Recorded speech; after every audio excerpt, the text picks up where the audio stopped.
कालच्या तुमच्या भांडणामुळे सरपंच खूप नाराज आहे. इथून पुढे ही चूक झाली नाही पाहिजे. ह्याच्यात माझी काहीच चुकी नाही राहुल सर. हे सगळं बाहेरच्यांमुळे झालंय बघा आता. हे बघा राहुल सर, तुम्ही ग्रामसेवक आहेत, तुम्ही ना कुठल्या पक्षाचे आहेत ना काय ना, म्हणून तुम्हाला सांगतो. मी फक्त एक बाहेरच्या पक्षाचा असल्यामुळं काही लोक गिविंग सो मच टेन्शन नाही का मला, त्यामुळे मी तुम्हाला सांगतोय की असं इथून पुढे घडलं नाही पाहिजे. गोगल भाऊ, बोलायचं का पोरं सांगा. नाही नाही नाही, थांबतो जरा. धमक्या कोणाला द्याल राहुल सर तुम्ही? मी कधी धमकी दिली? पांडुरंग पांडुरंग. अरे बसा बसा बसा बसा. टोले ओ टोले, तुम्हाला वाटत नाही का आपल्याला ग्रामपंचायत पहिल्या बक्षीस भेटावं म्हणून? माझ्या वाटण्यावर काय आहे? मला तिथला सरपंच व्हायचं होतं.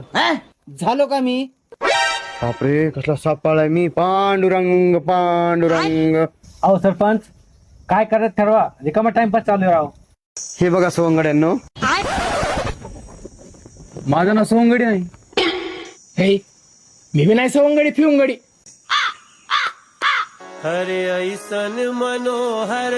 म्हणजे गोगल भाऊ इथं प्रेझेंट असताना तुम्ही सवंगडी नावाचा दुसरा माणूस कस काय बोलू शकता? होय.